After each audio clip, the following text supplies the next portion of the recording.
नमस्कार दोस्तों, स्वागत है आपका हमारे YouTube चैनल रोजगारियों पे। मैं आपका दोस्त और होस्ट जेपी यादव आपके साथ आज बात करते हैं। अपनी पल्सेज क्रॉप चल रही थी जिसमें हम मटर की आज बात करेंगे। दोस्तों, मटर के अगर हम साइंटिफिक नेम की अगर हम यहाँ पे बात करते हैं, एक मिनट, साइंटिफिक नेम की अगर हम बात करते हैं, पाइसम सेटाइम मटर का वैज्ञानिक नाम है। कॉमन नेम में इसको पी बोल सकते हैं, मटर कह देते हैं। बाकी आगे हम बात करते हैं, फैमिली इसकी होगी, लेग्यूमिनेसी होगी, फेबेसी हो गई। क्रोमोसोम नंबर की बात करते हैं तो 2n is equal to 2x is equal to 14, 14 इसके क्रोमोसोम नंबर है। प्राइमरी सेंटर ऑफ ओरिजिन की हम यहाँ पे बात करते हैं तो सेंट्रल एशिया इसका ओरिजिन सेंटर है प्राइमरी। सेकेंडरी ओरिजिन सेंटर की बात करते हैं तो नियरेस्ट है इसका सेकेंडरी ओरिजिन सेंटर है। एंसेस्टर की बात करते हैं तो पाइसम इलेटिस का एंसेस्टर है इसका। बायोसिस्टमेटिक में अगर हम इसकी बात करते हैं तो इसकी स्पीसीज की बात होती है। इसमें स्पीसीज के अंदर बात करते हैं, मेनली ये दो स्पीसीज इसकी लगाई जाती है, एक होता है गार्डन पी, एक होता है फील्ड पी। बाकी गार्डन पी अपना हो गया, पाइसम सेटाइम हो गया, अरवेंस हो गया, फील्ड पी हो गया, और ये मेडिटेरियन पी हो गया। मेडिटेरियन पी को बोल देंगे इलेटिस सेटाइवस बोल देंगे, और ड्वार पी हो गया, रियडलो पी हो गया, एबिसिंस पी हो गया। एरिया प्रोडक्शन एंड प्रोडक्टिविटी की अगर हम यहाँ पे बात करते हैं तो ये इंडिया के प्रोस्पेक्टिव में हम सबसे पहले बात करेंगे तो टोटल एरिया जो इंडिया में है हेक्टेयर के अंदर 1000 हेक्टेयर के अंदर 540,000 हेक्टेयर एरिया के अंदर इसका कल्टीवेशन किया जाता है। प्रोडक्शन की अगर बात करते हैं तो 1000 मेट्रिक टन के अंदर यहाँ पे प्रोडक्शन की बात हो रही है। 5,422,000 मेट्रिक टन इसका प्रोडक्शन होता है। प्रोडक्टिविटी अगर हम यहाँ पे बात करते हैं तो इसकी प्रोडक्टिविटी मेट्रिक टन प्रति हेक्टेयर के हिसाब से देखेंगे तो 10 मेट्रिक टन प्रति हेक्टेयर इसकी प्रोडक्टिविटी है। State wise leading producer states को हम बात करेंगे। सबसे पहले बात करते हैं यहाँ पे उत्तर प्रदेश की। उत्तर प्रदेश में 221 हो जाएगा। और बात करते हैं उत्तर प्रदेश, ये हो गया इसमें एरिया सेम। तो उत्तर प्रदेश का एरिया हो गया 221,000 हेक्टेयर। और बात करते हैं उत्तर प्रदेश के प्रोडक्शन की तो 2,511.38 मेट्रिक टन इसका होता है। झारखंड की अगर हम यहाँ पे बात करते हैं, झारखंड 22.07, मध्य प्रदेश 94.99। मध्य प्रदेश की प्रोडक्शन की अगर हम बात करते हैं तो 961.55। तमिलनाडु यहाँ पे हो गया, पंजाब की देख सकते हो, और जम्मू एंड कश्मीर की यहाँ पे हम देख सकते हैं। इंपॉर्टेंस की अगर हम यहाँ पे इसके बात करते हैं तो इंपॉर्टेंस के अंदर tender pod are use as a vegetable. इसके जो पॉड होता है उसको वेजिटेबल पर्पज से यूज किया जाता है। Field peas grown for forage, ये चारे के लिए उगाया जाता है। और ग्रीन मैन्योरिंग में भी इसका यूज लिया जाता है। जो भी पल्सेज क्रॉप होगी या लेगुमिनेसी क्रॉप होगी, फली वाली फसलें होती है, उनका हम ग्रीन मैन्योर के पर्पज से यूज ले सकते हैं। बाकी बात करते हैं rich source of digestible protein 7% along with carbohydrate and proteins can be used in the preparation soup. Canning में इसका यूज लिया जाता है, प्रोसेसिंग में डिहाइड्रेटेड करके इनको कैनिंग के लिए यूज किया जाता है। वेराइटल वेल्थ की अगर यहाँ पे बात करते हैं तो ये हो गई, एक तो अर्ली ग्रुप में आ जाएगी और मिड और लेट में ये आएगी। अर्ली की बात करते हैं तो पहली अपने आएगी वेराइटी अर्केल हो जाएगी, पूसा प्रगति हो जाएगी, जवाहर मटर 3 हो जाएगी, जवाहर मटर 4 हो जाएगी, पंथ मटर 2 हो गया, हिसार हरित PH1 के नाम से जिसे जानते हैं अगेता 6 हो गया। और मिड और लेट सीजन की वेराइटीज की अगर हम यहाँ पे बात करते हैं तो बोनेविले हो गया, लिनक्लोन हो गया, जवाहर मटर 1 हो गया, जवाहर मटर 2 हो गया, पंत उपहार जिसको IP3 के नाम से भी जाना जाता है, पंजाब 88 P88 जिसको बोलते हैं VL3, मीठी फली और JP19 इसकी अपना वेराइटीज हो जाएगी लेट और मिड सीजन की। अर्ली स्मूथ सीडेड हो गई, मेटोर हो गई, अलस्का हो गई। बात करते हैं अर्ली और रिंकल सीड्स की। रिंकल सीड्स में आती है अर्केल आ गई, अर्ली दिसंबर आ गई, मटर अगेता 6 आ गई, प्लम त्रिकोली आ गई, वीएल अगेती मटर 7 आ गई। Wrinkle seeded main season and late, मतलब मेन और लेट सीजन में वही बोनविले की, लिनकॉन आ गया, आजाद P1 आ गया, P88 आ गया, VL3 आ गया, सोलन निरोग आ गया, पालम प्रिया आ गया, पंजाब 89 आ गया, पालम सुमूल आ गया। और राउंड सीडेड मेन सीजन और लेट सीजन की अगर हम यहाँ पे बात करते हैं तो कनवारी हो जाएगा। इडेबल पोडेड टाइप की बात करते हैं जिसमें पोड को खाया जाता है, साइलविया हो गया, ओरेगोन 523 523। बात करते हैं whole pod edible dual purpose pea variety, जिसमें हम पूरे पॉड को भी खा सकते हैं और उसके दानों का भी यूज कर सकते हैं।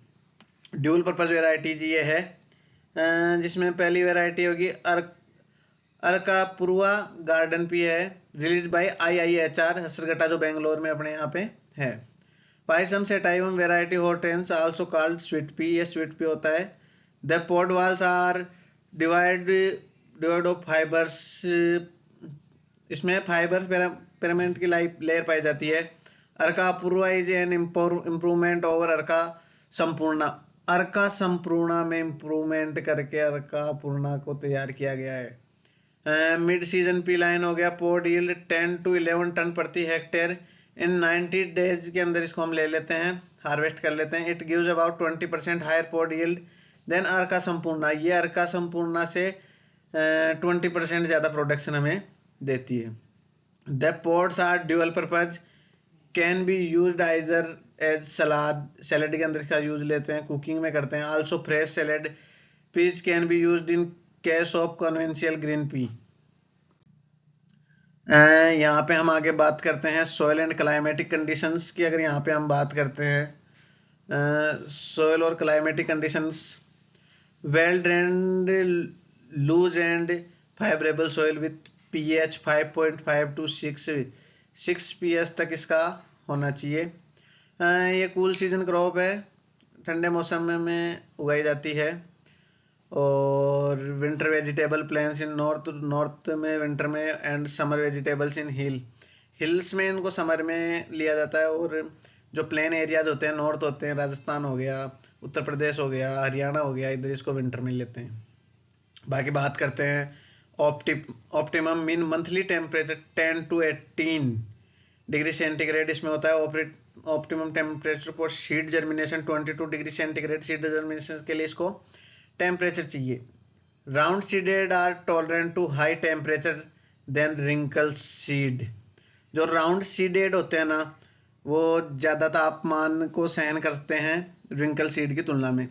और सीजन की हम यहाँ पे बात करते हैं तो प्लांट्स में हो जाएगी October to mid November, peninsular India में हो जाएगी जून टू जुलाई, हिल्स के अंदर ये समर क्रॉप में होता है, ये मार्च के अंदर इसको लिया जाता है। ऑटम क्रॉप्स में ये मई में ले सकते हैं। बाकी लैंड प्रिपरेशन की हम यहाँ पे बात करते हैं तो प्लोविंग ऑफ द लैंड की अच्छे से प्लोविंग करेंगे, जहाँ पे आपने देखा वेल ड्रेन एंड लूज होनी चाहिए, टाइट नहीं होनी चाहिए सोइल, और डीप हेरोइंग कर देंगे। बात करते हैं हम यहाँ पे सीड रेट की। सीड रेट अर्ली और मिड सीजन दोनों के लिए अलग अलग है। अर्ली में 100 to 120 किलोग्राम प्रति हेक्टेयर सीड रेट का हम यूज करेंगे, और मिड सीजन की अगर हम यहाँ पे बात करते हैं तो 80 to 90 किलोग्राम प्रति हेक्टेयर सीड रेट होगी।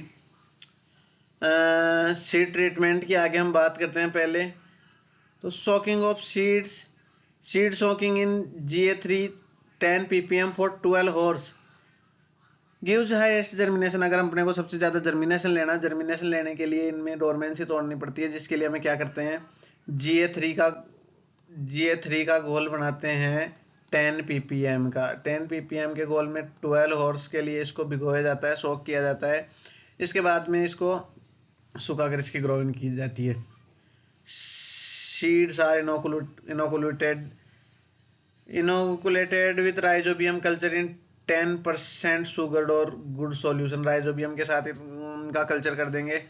और avoid fungal disease treated with Bavistin 1 gram का यूज करेंगे फंगल डिजीजेस से। बचने के लिए। मेथड्स ऑफ सोइंग की अगर हम यहाँ पे बात करते हैं, can be sown in flat और raised bed either by broadcasting और बिहाइंड द प्लाउ। इसके सोन के लिए हम फ्लैट बेड भी लगा सकते हैं, राइज्ड बेड में भी लगा सकते हैं और ब्रॉडकास्टिंग भी करते हैं। ब्रॉडकास्टिंग करके इस पर प्लॉइंग कर दी जाती है। ये मेनली जब हम इसको ग्रीन मैन्योरिंग करते हैं, इन सीटू ग्रीन मैन्योरिंग वहीं की वहीं करते हैं, और फोडर के लिए जब इसका प्रोडक्शन लेते हैं तो ब्रॉडकास्टिंग करके इस पर पीछे से प्लाविंग कर दी जाती है। Dibbling can also be done, इसमें डिबलिंग की जा सकती है। स्पेसिंग होती है 30 सेंटीमीटर हो गई, रो इनटू रो और प्लांट इनटू प्लांट हो जाएगी। इसमें 5 to 10 सेंटीमीटर ये वेरी करेगी variety to variety.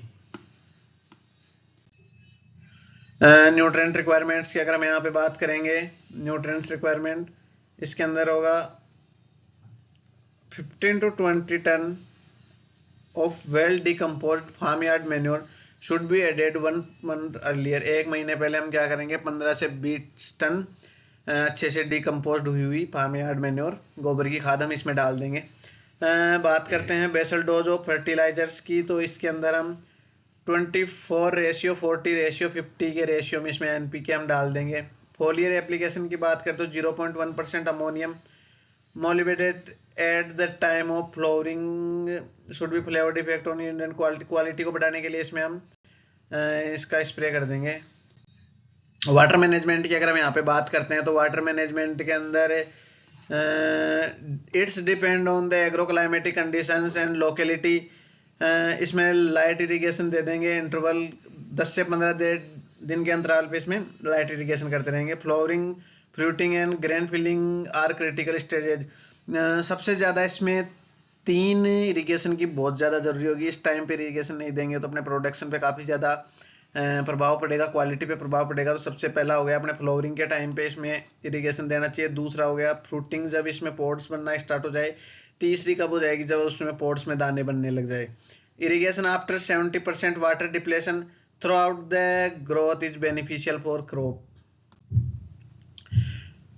Training and staking की अगर यहाँ पे बात करते हैं तो इसमें ट्रेनिंग की जाती है काट छांट करके। स्टेकिंग, इसको ये प्लांट थोड़ा वीक होता है, इरेक्ट करने के लिए इसमें सारे के लिए कुछ लगा दिया जाता है। It should be done along the direction of wind, तो ये हवा से गिरे नहीं। इंटरकल्चर एंड वीड कंट्रोल की अगर हम यहाँ पे बात करते हैं तो 3 litre per hectare Basalin control most of the weed. Basalin 3 litre per hectare के हिसाब से स्प्रे करेंगे तो मैक्सिमम वीड्स का कंट्रोल हो जाएगा। बाकी बात करते हैं अदर हर्बिसाइड्स की, तो एट्राजिन हो गया, प्रोपेजिन हो गया और सिमेजिन। एट इसकी रेट तो बात करेंगे तो 1.5 किलोग्राम प्रति हेक्टेयर। एंड प्रोमेथ्रिन की बात करते हैं तो 1 किलोग्राम प्रति हेक्टेयर की सब्सिट्यूशन में स्प्रे कर देंगे। ग्रोथ रेगुलेटर्स की बात करते हैं तो spraying 15 ml of 10 solution of growth regulator CCC cycocel जो होता है at 5 knot stage development has favourable effect to growth and real crop. ये उसकी ग्रोथ और क्वालिटी में इफेक्ट करेगा। लास्ट में हम आते हैं हार्वेस्टिंग पे। अगर हार्वेस्टिंग की हम यहाँ पे बात करते हैं तो अर्ली वेराइटीज, मिड हो गई, लेट हो गई, तीनों की अलग अलग हार्वेस्टिंग टाइम होगा।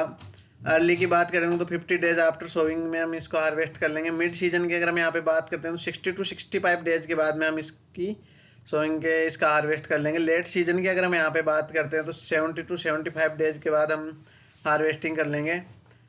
Pod maturity tested by tenderometer. Shelling percent की बात करते हैं, दाने और छिलके के अनुपात की अगर हम इसमें बात करते हैं तो 35 से 50% होता है। और storage 0 degree centigrade and 90 to 95% relative humidity. और यील्ड की अगर हम यहाँ पे बात करते हैं, इसके उत्पादन की बात करते हैं तो अर्ली वेराइटीज में होगी 3 से 5 टन प्रति हेक्टेयर। मिड सीजन वेराइटीज की बात करते हैं तो 8 से 10 टन प्रति हेक्टेयर। और बात करते हैं लेट वेराइटीज की, ये 12 टन प्रति हेक्टेयर तक का अपने उत्पादन देती है। पेस्ट्स की बात करें तो स्टेम फ्लाई हो गया, पी एपिट हो गया, पी लीफ माइनर हो गया, पॉड बोरर हो गया। Leaf miner can be control by spraying 0.1%। मोनोक्रोटोपास का हम यूज ले लेंगे 4 नाइट इंटरवल। 15 दिन के एक पखवाड़े के बाद अंतराल पे हम इसका यूज करते रहेंगे। Pod borer can be controlled by 0.2% hydron at flowering stage. और डिजीजेज की अगर हम यहाँ पे बात करते हैं तो पाउडरी मिल्ड्यू हो गया, रूट रोट हो गया, विल्ट हो गया।